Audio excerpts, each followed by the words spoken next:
malam, salam sejahtera bagi kita semua.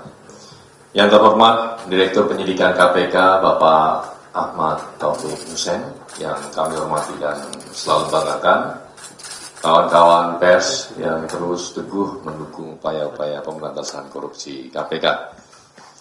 Pada kesempatan malam ini kami akan menyampaikan terkait dengan kegiatan penyelidikan yang KPK lakukan, yang kemudian terjadi peristiwa tertangkap tangan terhadap para terduga pelaku tindak pidana korupsi terkait dengan proses penerimaan mahasiswa baru di Universitas Jenderal Sudirman atau UNSUD Purwokerto. Penanganan perkara ini tentunya juga meneguhkan bahwa pemberantasan korupsi tidak hanya cukup dilakukan di sektor-sektor pemerintahan, baik di kementerian lembaga, pemerintah daerah maupun di sektor usaha, tapi juga butuh untuk menyentuh sektor-sektor penting, salah satunya sektor pendidikan yang tentunya juga memiliki kedekatan dengan hajat hidup masyarakat banyak. Selain itu, dalam konteks pemberantasan korupsi di sektor pendidikan, kami juga perlu sampaikan bahwa pada pekan ini tanggal 19-20, yaitu pada hari Rabu Kamis kemarin, KPK melalui kedeputian bidang pendidikan dan peran serta masyarakat bersama dengan Majelis dan Forum Rektor Perguruan Tinggi Negeri juga menyelenggarakan forum penguatan integritas ekosistem kampus, di mana dalam forum itu kita sama-sama memetakan resiko-resiko terjadinya tindak pidana korupsi di perguruan tinggi. Namun tentu sangat ironi dan kami menyayangkan pada saat kami melakukan pembahasan justru kemudian ada oknum-oknum yang melakukan dugaan tindak pidana korupsi.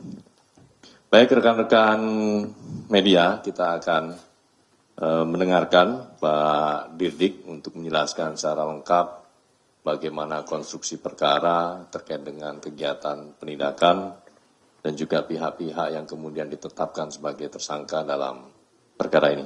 Kepada Pak Ahmad Taufik Hussein kami persilahkan.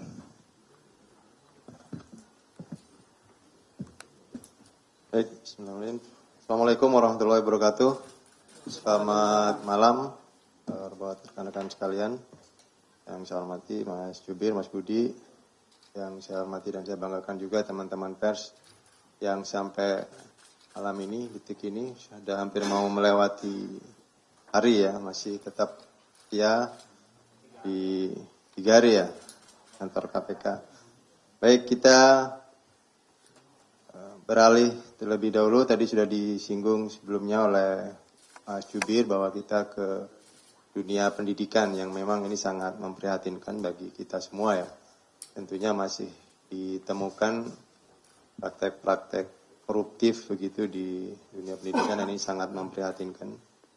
Kalau kemarin kita sudah update terkait perkara-perkara tunggakan, sebelumnya juga perkara tertangkap tangan, nah kita juga yang dari kepala daerah ya, kita terkait ke dunia pendidikan. Baik, teman-teman, ini mungkin yang ditunggu-tunggu. Pada hari ini kita akan lakukan secara detail begitu untuk menjelaskan peristiwa tertangkap tangan kegiatan penyelidikan yang dilakukan oleh teman-teman di Direktorat Penyelidikan dan Penyidikan atau di Keputusan Penindakan terkait proses penerimaan mahasiswa baru di Universitas Jenderal Sudirman, UNSUD Purwokerto. Kita akan menyampaikan peristiwanya terkait dengan perbuatan pemerasan dan penerimaan lainnya berupa gratifikasi oleh penyelenggara negara, dalam hal ini penyelenggara negara di Universitas Jenderal Sudirman, terkait dengan penerimaan mahasiswa baru yang sedang berproses sampai hari ini. Untuk konstruksi perkaranya sebagai berikut, bahwa menjelang pelaksanaan penerimaan mahasiswa baru dalam konteks kalender akademik yang dilakukan setiap tahunnya, UNSUD membuka pendaftaran mahasiswa baru jalur mandiri. Jadi ada 3 jalur, yaitu ada SNBP, seleksi nasional berdasarkan prestasi, SNBT, seleksi nasional berdasarkan tes, dan yang terakhir adalah seleksi jalur mandiri. Bahwa kemudian seleksi jalur mandiri di Unsud ini merupakan jalur pendaftaran yang dibuka dan dikelola secara mandiri oleh pihak Unsud. Di mana dalam proses penerimaan tersebut, calon mahasiswa dikenakan biaya pembayaran uang kuliah tunggal atau UKT dan iuran pengembangan institusi atau IP yang berbeda-beda sesuai golongannya masing-masing. Seperti ini misalnya di Fakultas Kedokteran, rentang UKT-nya mulai dari 7,1 rupiah juta, 7,1 juta rupiah sampai dengan 17 juta rupiah. Jadi ada rentang gitu ya. Ada rentang yang dari yang paling kecil sampai yang paling tinggi. Sementara di rentang IP pada Fakultas Kedokteran itu mulai dari 100 juta sampai dengan 260 juta. Ini untuk yang di Fakultas Kedokteran. Ini ada rentang untuk iuran pengembangan institusi yang berbeda-beda yang tentunya ini memang disesuaikan dengan kemampuan dari peserta atau mahasiswa baru. Namun demikian dalam proses penerimaan mahasiswa baru melalui jalur mandiri ini, KPK kemudian menemukan adanya dugaan tindak pidana korupsi berupa pemerasan dan perbuatan penerimaan lainnya berupa gratifikasi yang dilakukan oleh penyelenggara negara di lingkungan Universitas Jenderal Sudirman. Sehingga kemudian biaya tambahan yang timbul dari pungutan atau di luar biaya yang resmi yang dikeluarkan tadi secara resmi oleh Unsud yaitu UKT dan IP. Dan ini dirasakan sangat memberatkan bagi calon mahasiswa baru, tentunya orang tua dari mahasiswa yang bersangkutan. Jadi ada beberapa klaster, ada 3 klaster yang kemudian dikelompokkan oleh tim dari peristiwa kegiatan rangkaian kegiatan penyelidikan sampai kemudian hari ini kita sudah menetapkan naik ke tahap penyidikan. Untuk klaster pertama, pada Agustus 2026, Saudara NAP selaku Wakil Rektor 3 Unsud atas sepengetahuan Saudara ASO selaku Rektor Unsud melalui 2 perantara, yaitu Saudara DMW dan Saudara AW. Keduanya selaku pihak swasta, ini diduga meminta sejumlah uang kepada orang tua calon mahasiswa baru di Fakultas Kedokteran senilai 650 juta untuk satu mahasiswa. Bahwa kemudian permintaan tersebut dipenuhi oleh orang tua calon mahasiswa baru. Namun demikian setelah uang tersebut diberikan kepada 2 orang perantara tadi, DMW dan AW, anak yang bersangkut tadi yang calon mahasiswa justru dinyatakan tidak lulus seleksi mahasiswa baru di Universitas Jenderal Sudirman. Atas dinamika yang terjadi tersebut, kemudian selanjutnya pihak orang tua dari mahasiswa tadi meminta pengembalian penuh atas uang yang sudah diserahkan melalui DMW dan AW. Tetapi kemudian saudara DMW dan AW diketahui sudah menggunakan uang yang diberikan kepadanya untuk keperluan pribadinya. Jadi artinya uang yang tadi sudah diberikan oleh orang tua ini sudah dipakai oleh saudara DMW dan AW sendiri. Diketahui bahwa saudara DMW dan AW melaporkan hal tersebut kepada saudara NAP, Warek 3, yang selanjutnya NAP atas sepengetahuan ASO selaku rektor meminjam uang kepada salah satu pihak swasta untuk menanggulangi atau pengembalian sebagai pengembalian uang kepada pihak orang tua dimaksud yang pertama tadi, yang anaknya dinyatakan tidak lulus. Untuk mengembalikan uang atas peminjaman kepada pihak swasta tadi, saudara NAP melalui DMW, saudara AW dan saudara MYN, ini selaku pihak swasta yang sekaligus merupakan keponakan dari saudara ASO, menjanjikan dengan membayar melalui pencairan 3 paket proyek di lingkungan Universitas Jenderal Sudirman, yaitu proyek pengadaan kanopi, renovasi kantin, dan proyek pengecatan gedung di lingkungan Unsud. Bahwa paket pekerjaan itu telah selesai dikerjakan oleh CV milik MYN, yang tadi merupakan keponakan dari saudara ASO selaku rektor. Yang selanjutnya pencairan dari pekerjaan proyeknya itu dicairkan dan pembayarannya kemudian diberikan atau dialihkan kepada pihak swasta yang dimaksud untuk kemudian menutupi pengembalian uang yang diminta oleh calon mahasiswa baru yang dinyatakan tidak lulus. Ini untuk klaster yang pertama. Kemudian klaster yang kedua,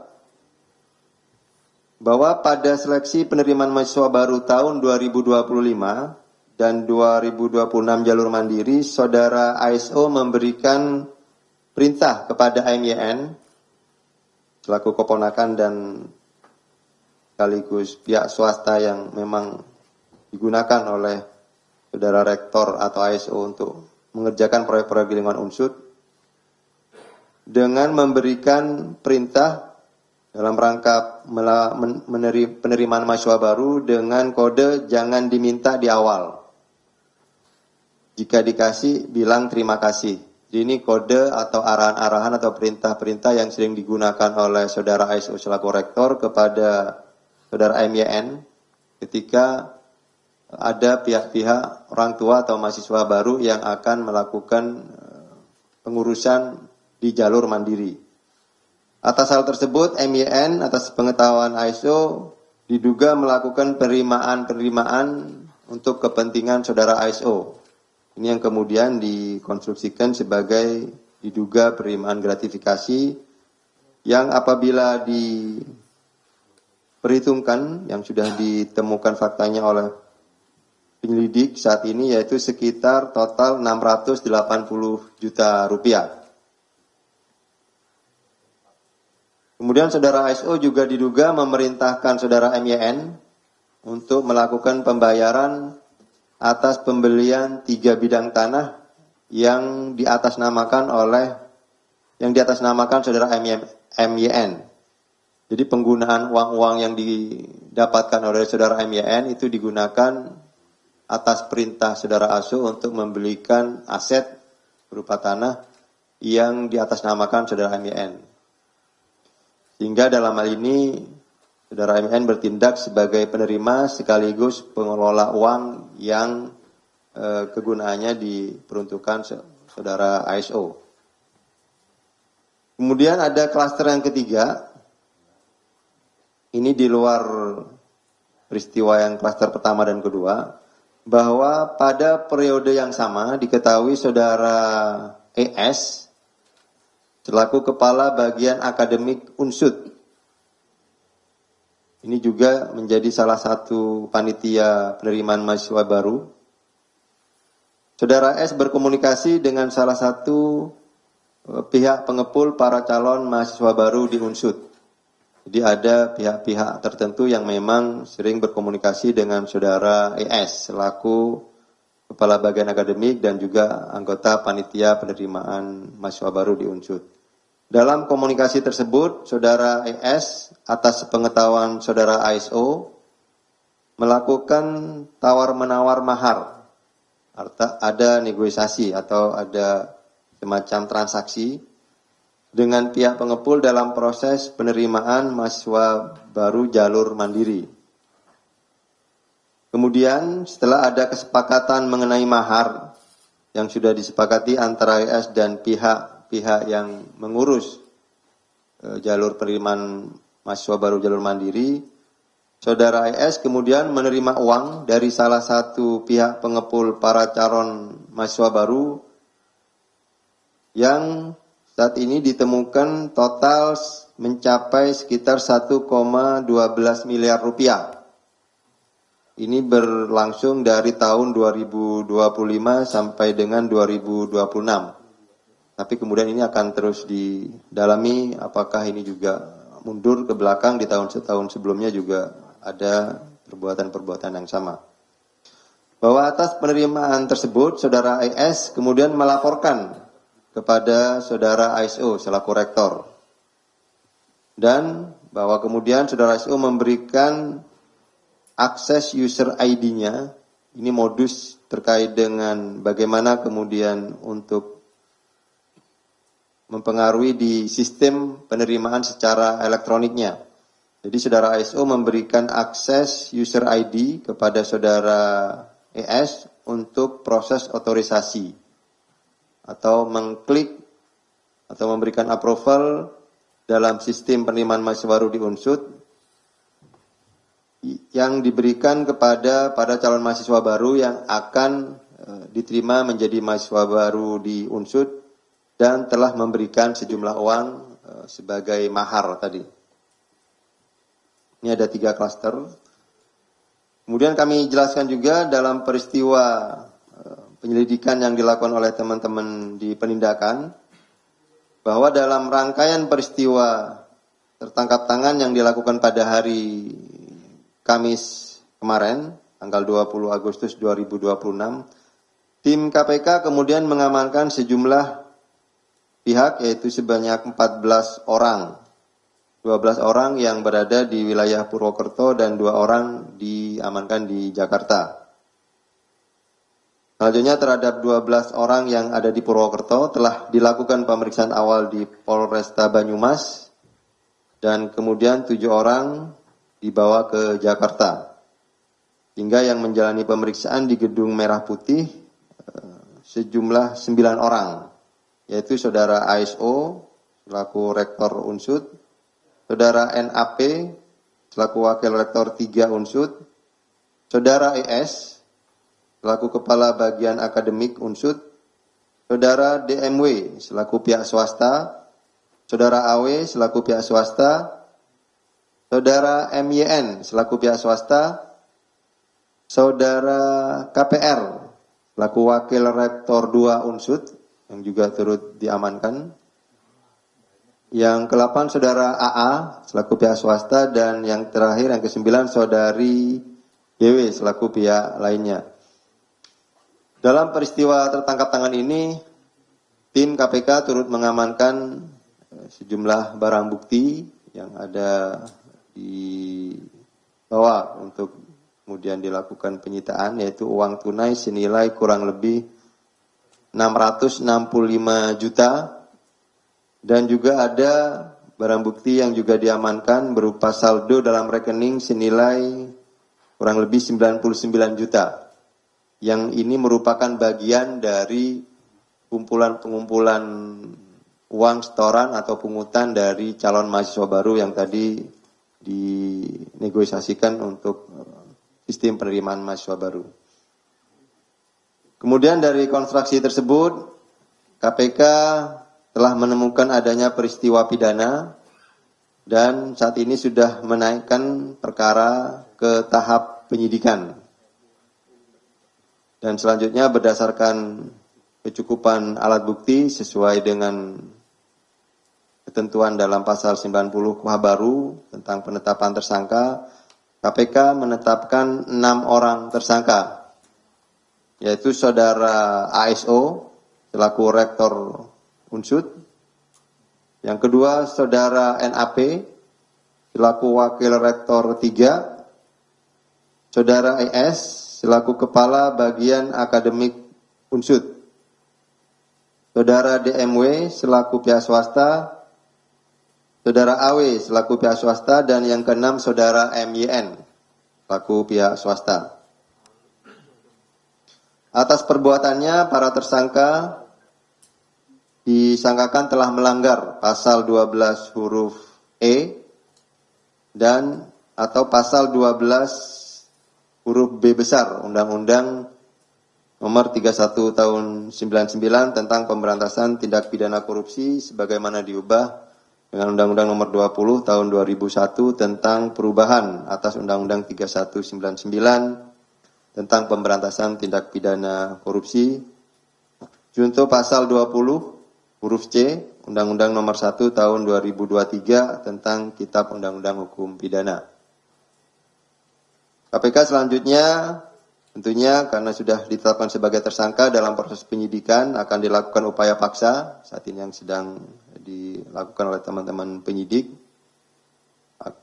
Melakukan upaya penahanan terhadap para tersangka untuk 20 hari pertama. Sejak hari ini tanggal 21 Agustus 2026 sampai dengan tanggal 9 September 2026. Penahanan dilakukan di rutan Cabang Gedung Merah Putih KPK. Dalam kesempatan ini juga KPK menyampaikan apresiasi dan terima kasih kepada seluruh pihak yang membantu atau ikut berkontribusi terlaksananya kegiatan penyelidikan yang kemudian ada peristiwa tertangkap tangan, khususnya kepada Polresta Banyumas, rekan-rekan jurnalis dan masyarakat yang terus mendukung upaya pemberantasan korupsi. Demikian yang bisa saya sampaikan. Ada tambahan mungkin dari Mas Jubir, silakan. Baik, terima kasih Pak Dirdik yang telah menyampaikan secara lengkap bagaimana konstruksi perkara dan juga pihak-pihak yang kemudian ditetapkan sebagai tersangka dalam perkara ini. Di mana dalam perkara ini KPK melihat adanya relasi kuasa yang kemudian diduga disalahgunakan oleh sejumlah pihak. Kewenangan yang seharusnya digunakan untuk menjalankan proses penerimaan mahasiswa baru yang objektif dan sesuai ketentuan justru kemudian dimanfaatkan untuk menentukan tarif atau imbalan tertentu. Hal ini tentunya membawa efek domino, bukan hanya mencederai prinsip keadilan, tetapi juga merusak kepercayaan terhadap institusi pendidikan. Melalui pendekatan pendidikan dan peran serta masyarakat, KPK secara berkala juga memotret kondisi integritas pendidikan secara nasional melalui survei penilaian integritas atau SPI pendidikan, di mana pada tahun 2024 skor integritas di tingkat perguruan tinggi berada di angka 66,15 atau masih masuk dalam zona kuning. Angka ini membuka ruang perbaikan pada ekosistem pendidikan termasuk dalam hal memastikan proses penerimaan peserta didik atau mahasiswa baru agar berlangsung transparan, objektif, akuntabel dan tidak lagi disusupi praktik-praktik transaksional. Karena itu pada tahun 2026 ini KPK kembali melakukan pengukuran SPI pendidikan untuk mengcapture kondisi terkini, baik integritas, risiko korupsi, serta efektivitas pendidikan anti korupsi pada satuan pendidikan dari tingkat sekolah dasar hingga perguruan tinggi. Pengukuran ini telah dilakukan sejak bulan April hingga pertengahan Agustus 2026. KPK berharap survei ini dapat memberikan gambaran yang lebih utuh mengenai kondisi integritas di lingkungan pendidikan sekaligus menjadi dasar untuk memperkuat upaya-upaya pencegahan korupsi. Sebab pemberantasan korupsi di sektor pendidikan tidak cukup hanya dilakukan melalui penindakan ketika pelanggaran terjadi, tetapi juga harus dibangun melalui pencegahan, pendidikan, penguatan tata kelola, serta tentu adalah keteladanan dari seluruh pihak yang berada dalam ekosistem pendidikan.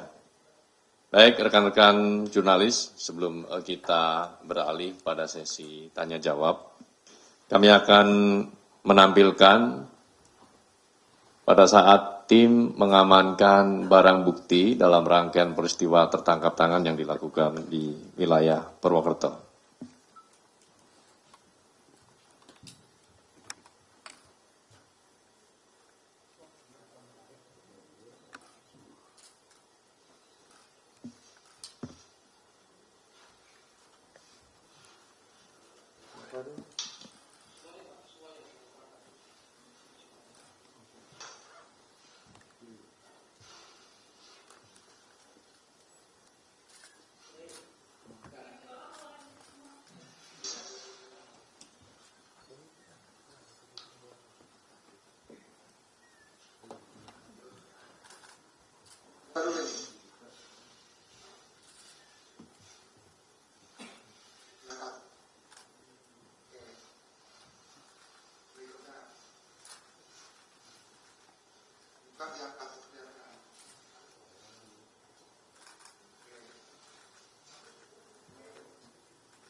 Jadi itu barang bukti yang diamankan dari saudara ES selaku Kepala Bagian Akademik pada saat rangkaian peristiwa tertangkap tangan, yaitu di ruangannya uang senilai 665 juta rupiah. Ini juga bagian uang-uang yang diamankan tersebut. Baik, kita akan menampilkan secara langsung barang bukti yang diamankan dalam rangkaian peristiwa tertangkap tangan ini. Silakan.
Angkat tinggi lagi Kak.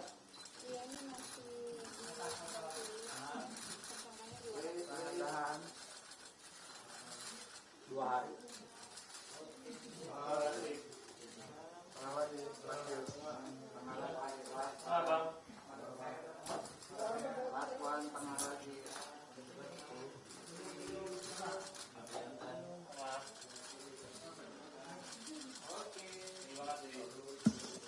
Cukup teman-teman? Baik, terima kasih.